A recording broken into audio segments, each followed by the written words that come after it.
Hey there, so Funky Junk number 57 is finally finished. Thanks very much for your patience. And for those of you who are interested in getting a Funky Junk, do follow the link below and I'll get a quote to you ASAP. I do 5 strings now, and this one has been very successful. It's actually got a good sustain compared to number 56, which is my own. I mean, I love number 56. It plays nicely. It's got nice character, but sometimes body and neck can cancel each other out. Sometimes it depends on the wood density and you know, where the neck joins the body and stuff. Like sometimes you just get unlucky and you'll get something which doesn't have so much sustain, but this one is very nice.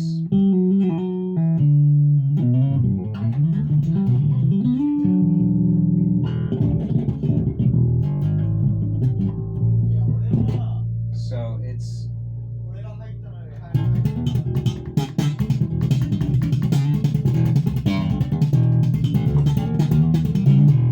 great.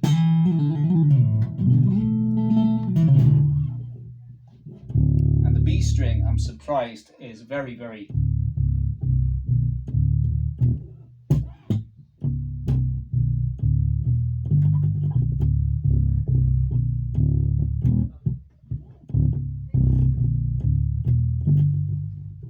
very tight, actually.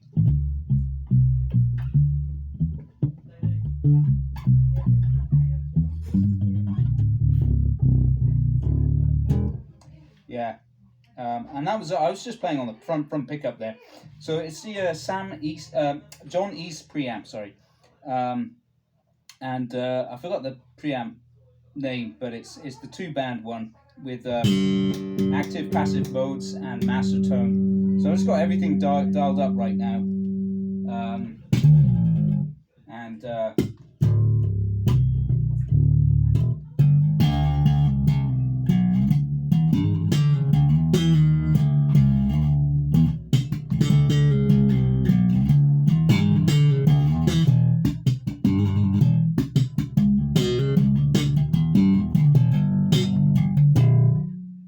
So it's nice and crispy.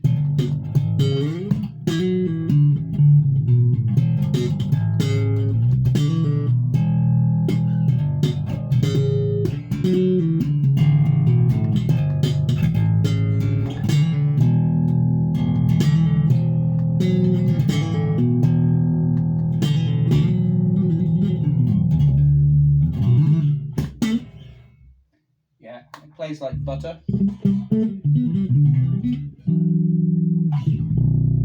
And yeah, the neck is really good. It's from a maker in Japan. It's an outlet. I bought a bunch of 5-string necks from them, actually. They're actually outlet factory seconds. They had like slight blemishes in the back of the neck or something, and they didn't go through with them because these are for high-end builds. And if they're not perfect, they can't use them, right? So, however, for Funky Junk purposes, like absolutely spot on. You're getting a neck which is worth like 60,000, 70,000 yen for way less. So this one had no frets, so I had to do the fret work on it, but it's come out very, very well.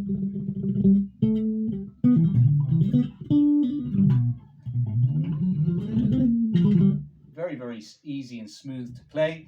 Let's go on the rear pickup and just mess around with that. Take the master tone down. Take the master tone down, you get a nice creamy sound.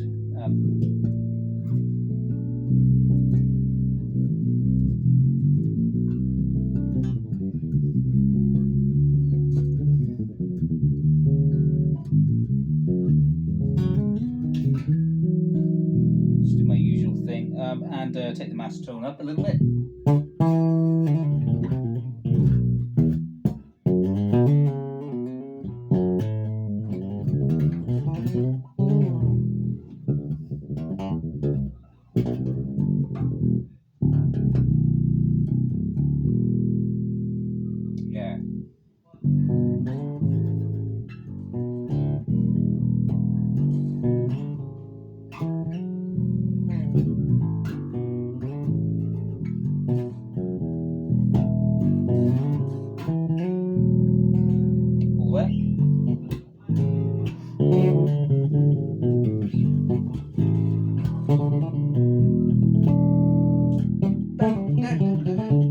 So yeah, and then passive mode, tone up.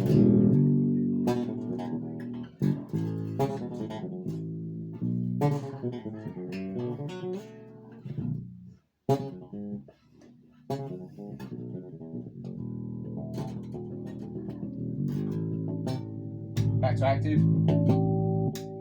So you can hear the difference there. Front pickup, the tone all the way down. Bass boosted, treble cut.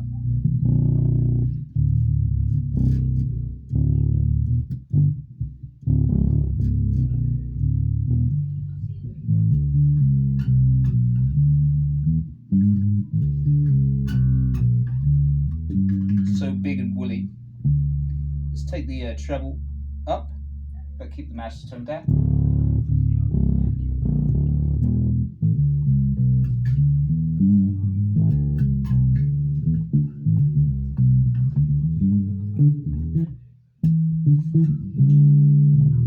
Let's take the master tone all the way up now. We're on the front pickup. Rock out a bit.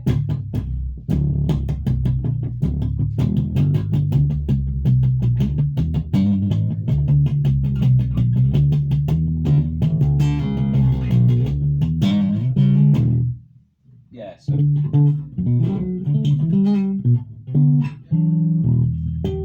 yeah, it's working great. It came out better than I imagined it would. And before I ship it out, I'll do one more once over, just check everything.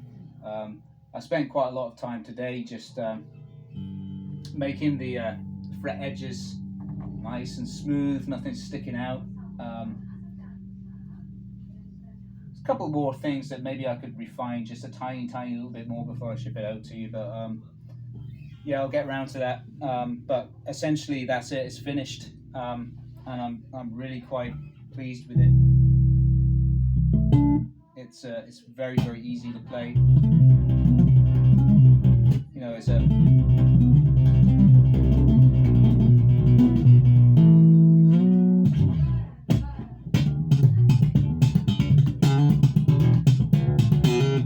just responds very nicely.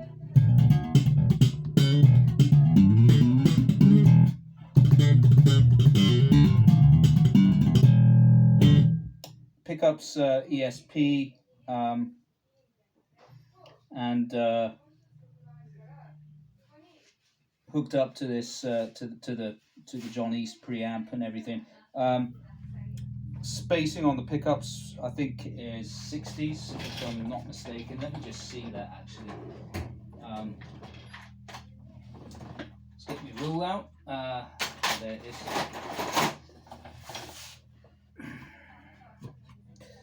Oh no, that's it's 70 spacing actually. It's there's just over 80 millimeters between the pickups from edge to edge. Yeah, so it's Japanese style 70s. Like, I mean, I think the actual vintage 70s is a tiny bit wider than this, but that's it. It's basically a 70s spacing. Yeah, that's right, because this was from a Greco base, which was 70s spacing. Scale length 34 inch. I'm really pleased. That B string is good, you know, and the action is really low.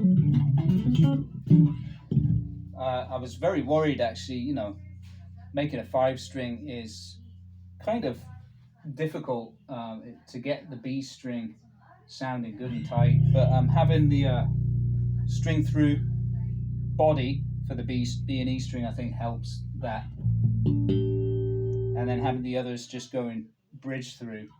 I mean, the others going through string through might through body might actually improve sustain even more. I mean, I think it's good as it is. It actually feels just as good as like basses, which high-end basses to me. I mean, it is a high-end neck after all. It's you know, it's a very well-made neck. Apart from it's a factory second technically, but that's because it had this little gouge out of the back there, but that's been filled in with epoxy. it was only like a couple of millimeters deep. It doesn't make a solid difference. You can't feel it. But yeah, of course they can't release that OEM for the brands that they're building, can they? You know, that just wouldn't do. So because they're high-end brands. But yeah, there you go. I'm very pleased with it. It's ready, and get this shipping out next week. It's going to be Saturday tomorrow, so got a busy weekend as it is, but yeah, so looking at next week. But anyway, there you go. It's ready, and as you can see, it balances very nicely, and that's partly due to the downsize head as well, and the small footprint tuning pegs, which are by Gotoh as well, by the way. Yeah, the head stock is my own original shape. It was the headstock was a blank, kind of weird shape that they come with, these blanks. So I just shaped it this way, which is like a downsize Fender style headstock. It works really nicely.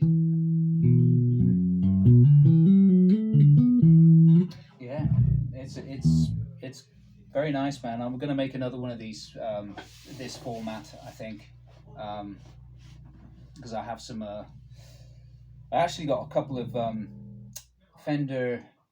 Just the other day, I got in some Fender noiseless pickups, Fender Japan noiseless pickups with Fender Japan preamp from the deluxe 5-string model, Japanese version.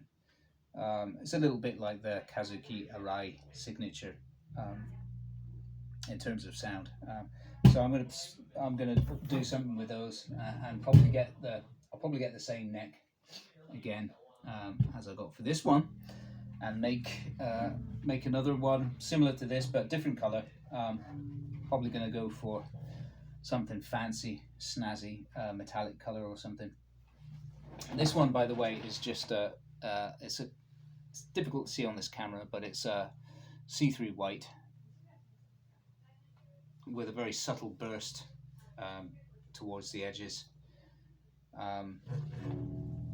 Yeah, it's not so easy to see in this light. It's not perfect, you know. I'm not a professional refinisher or anything. I don't claim to be. I'm not a professional luthier either. I don't claim to be that, but I've had enough experience over the years, I think, to be able to put together basses that play well and sound good. So out of parts, you know, and kind of make a scheme which ties together nicely. Like, for example, this one, we've got the pickups with veneers to tie in with the fretboard, and then we've got an accent down here which ties in with that too, and the bridge is countersunk, by the way. That just allows for the action to be a little bit lower, and it might also aid with the sustain, and certainly aids with the neck trajectory, which is extremely important. So, and it's worked out really well on this one, I'm pleased to say. So there you go, that'll do it, guys. Don't forget to follow the link below, and don't forget, if you like this video, give it a thumbs up, because it helps in the algorithm. I have been on YouTube for over a decade now, and I've never understood the algorithm, but apparently likes are the way. The more likes a video gets, the further up the line it gets pushed and recommended to other people. So I would appreciate it if you can do that, and subscribe if you haven't already, to hear more Japanese basses and more funky junks that are up and coming. All right, cheers guys, I won't ramble anymore.